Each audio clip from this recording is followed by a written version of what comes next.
में एक तारकासुर नाम का राक्षस पैदा हो गया बंधु, बड़ा भयानक है। सारे देवलोकों को उसने परास्त कर दिया। ये तारकासुर है क्या? एक शब्द होता है तर्क, एक होता है कुतर्क। तर्क कहते हैं जो वार्ता शास्त्र सम्मत होती है उसको तर्क कहते हैं। नींद आ गई, खिचड़ी ज़्यादा खा ली है, घी पड़ा था ना आज, बड़ा खिचड़ी। जो भाई भूत प्रेत आए हुए हैं, कुछ न कुछ तो गड़बड़ होगी। शंकर जी की बारात की तैयारी हो रही है। तो जो वार्ता शास्त्र सम्मत होती है, ये क्या कम है कि कुर्सी वाले नहीं लुढ़क रहे, मुझे दिखाई दे रहे हैं। हाँ, कुर्सी वाले नहीं लुढ़क के दिखाई क्या रहे हैं। वो ऐसे होता है, वो कहते हैं हट पल ऐसे हो रही है कई जगह। कोई तो हाथ उठाओ, जय जय श्री राम। हाँ, बहुत अच्छी।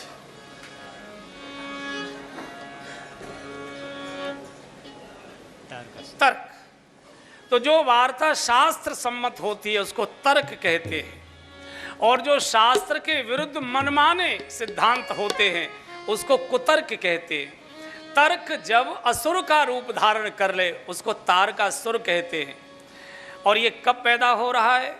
जब समाज की, शास्त्रों की, धर्म की श्रद्धा रूपी पार्वती घर में कुंवारी है और समाज का शास्त्र और धर्म रूपी भरोसा, विश्वास शंकर, ये समाधि में मौन बैठे, न समाज में धर्म और शास्त्रों के प्रति श्रद्धा है न विश्वास है, तो समाज में पाखंड ही पैदा होगा, संशय पैदा होगा।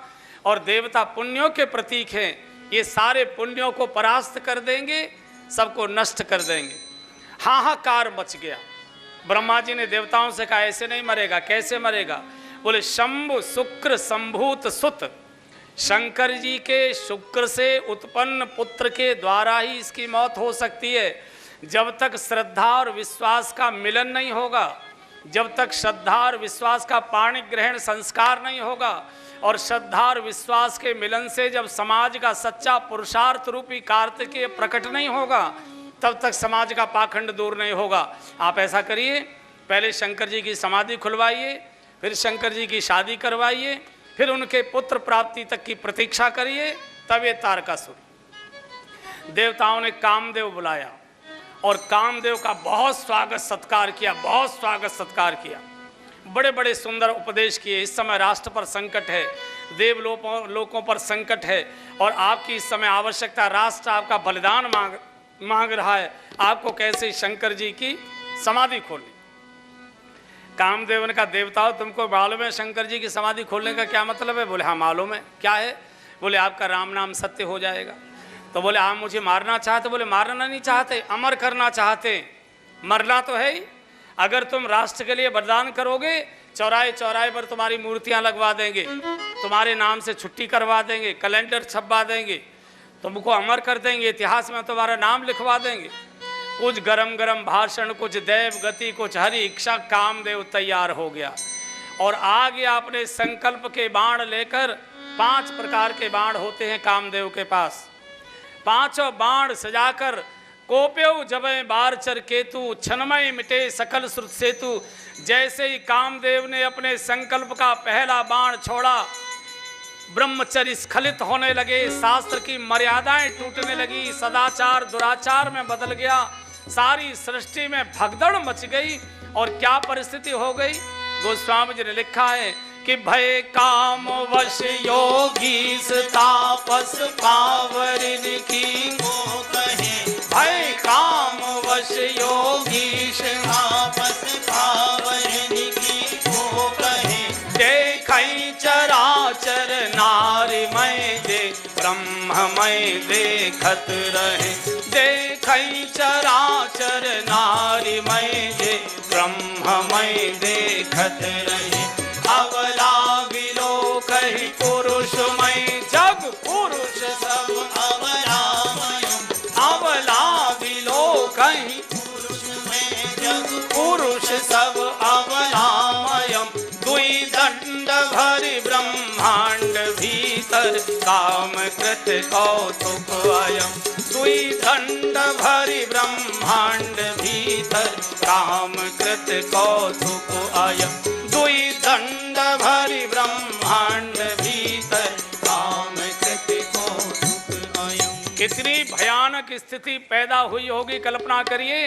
भाई काम वश योगीश तापस पावर इनकी को कहे। सामान्य मनुष्यों की तो बात छोड़ दो, बड़े बड़े योगी ध्यान धारणा समाधि में डूबे हुए ऋषि मुनि ध्यान धारणा समाधि योग छोड़कर स्त्रियों में काम दर्शन करने लगे, जिनको कण कण में ब्रह्म दर्शन होता था। देखे चराचर नार मैं जे ब्रह्म मैं देखत रहे। सारी सृष्टि को जो ब्रह्म रूप में देखते थे वो सबको काम रूप में देखने लगे। स्त्रियां सारे समाज की लज्जा और शील भाव छोड़कर पुरुषों में काम भाव से देखने लगी। धरीन काहू धीर, सबके मन मन से हरे। सब पागलों की तरह एकदम इधर से उधर भागने लगे। धरीन काहू धीर, सबके मन मन से। और बंधुओं और बहनों, जिस समय काम का आवेग आक्रमण करता है, न मनुष्य को अपनी आयु की सीमा का ध्यान रहता है, न संबंधों की मर्यादा का भान रहता है, न स्थान की मर्यादा का ध्यान रहता है। समाज में मेरा स्थान क्या है, समाज में मेरे संबंध क्या हैं और मेरी आयु क्या है। बड़े बड़े ऋषि मुनियों को काम ने पछाड़ा है, बड़े बड़े ऋषि मुनियों को, बड़े बड़े योगियों को। कोई ये दम्भ न भरे कि हमको कोई फुसला नहीं सकता, हमको कोई डिगा नहीं सकता, हमको कोई गिरा नहीं सकता। ये कभी दम्भ करिए मत, वही बचता है जेहि राखे रघुवीर तई वरे तई काल में। एक बार व्यास जी जिस समय वेद लिखा रहे थे, शास्त्र लिखा रहे थे, तो लिखने के लिए उन्होंने जैमिनी ऋषि को तैयार किया। तो शर्त ये हो गई कि आप बोलते जाएंगे और मैं लिखता जाऊंगा, छुट्टी नहीं होगी। तो कभी कभी जब व्यास जी को अपना निजी काम करना होता था तो कोई ऐसा कड़ा श्लोक बोल जाते थे जिसकी व्याख्या करते करते जैमिनी को समय लग जाता था और वो इतने में अपनी निजी क्रिया करके चले आते थे। एक जगह एक श्लोक में व्यास जी ने कहा कि बड़े से बड़े ज्ञानी को भी एकांत में माँ से भी नहीं मिलना चाहिए। स्त्री से एकांत में बड़े से बड़े ज्ञानी को भी नहीं मिलना चाहिए, ज्ञानी भी पतित हो सकता है। ऐसा एक श्लोक। जैमिनी ऋषि ने कहा नहीं सर ये गलत है। फिर वो ज्ञानी का बात का है, अगर ज्ञानी भी अज्ञानता में चला जाए, ज्ञानी भी पतित हो सकता है, फिर वो ज्ञानी किस बात का। बोले तर्क मत करो, लिख लो। बोले नहीं ये मैं मान नहीं सकता। फिर वो ज्ञानी किस बात, चूंकि जैमिनी ऋषि स्वयं ज्ञानी थे, बोले ये तो अपने ऊपर ही चोट आ गई, ये अपने ऊपर चोट आ गई। तो व्यास जी ने बहुत समझाया, बोले कोई बात नहीं लिख लो मैं कह रहा हूँ। बोले नहीं मेरे पहले गले उतारिए। वो ज्ञानी किस बात का जो स्खलित हो जाए, जो विवेक शून्य हो जाए, मार्ग से भ्रष्ट हो जाए, ऐसे मैं मान नहीं सकता। बोले ठीक है तो जब तुम्हारी समझ में आ जाए लिख लेना। लेखन रोक दिया। संध्या का समय, व्यास जी अपनी कुटिया में चले गए, जैमिनी ऋषि अपनी कुटिया में आ गए। लीला हुई, घनघोर बादल आ गए, बिजली कड़कने लगी, तेज घनघोर वर्षा होने लगी। रात्रि का समय 11, साढ़े 11, 12 बजे की रात्रि का समय, घनघोर वर्षा, बिजली कड़क रही है। जैमिनी ऋषि अपनी कुटिया में लेटे हैं, सो रहे थे। किसी ने दरवाज़ा खटखटाया। बोले द्वार खोलिए, द्वार खोलिए। बोले कौन है आप। बोले मैं एक अबला हूँ, रास्ता भटक गई हूँ, रात भयानक है, भयानक वर्षा हो रही है, जाड़े का समय है, गांव में जा नहीं सकती, हमको रात्रि को अपनी कुटिया में आश्रय दीजिए। जैमिनी ने अंदर से कहा कि नहीं नहीं नहीं मैं तो कुटिया नहीं खोलूँगा, हमारे यहाँ स्त्री को रोकना बना है। बोले मैं स्त्री नहीं हूँ, मैं एक अबला हूँ। आप कैसे साधु हैं, कैसे ऋषि हैं, एक अबला पर आपको तरस नहीं आ रहा है। अरे खोलिए। जो इसने ज्ञान की बात बोली जैमिनी ऋषि ने खोल दिया। अब शरीर भीगा हुआ तो भीगे अंग थोड़े और ज़्यादा आकर्षक हो जाया करते हैं। ऊपर से नीचे तक बिजली की चमक में जैसे ही जैमिनी ऋषि ने और ये इसके अंग देखे, अभी थोड़ी देर आगे वो विषय आएगा। काम हमेशा आँख से प्रवेश करता है, आँखों में उस युवती का रूप आ गया। बोले ठीक है आप इस कुटिया में लेटिए, अंदर से किवाड़े बंद कर लीजिए और कोई भी किवाड़ खुलवाए आप किवाड़ नहीं खोलना और सूर्योदय के पूर्व आप उठकर चली जाइए, मेरे गुरुजी को पता न लग जाए। और सुनो, कोई ये भी आकर कहे आपसे कि जैमिनी ऋषि बोल रहा हूँ तो अभी किवाड़ मत खोलना।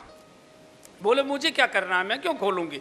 मुझे तो रात काटनी है, सुबह चले जाना है। जैमिनी ऋषि अपने कुटिया में आ गए, लेटे हुए, नींद नहीं आ रही, उस युवती के जो अंग थे वो आंखों में घूम रहे। ध्यायतो विषयान पुंसः संगस्ते शूप जायते,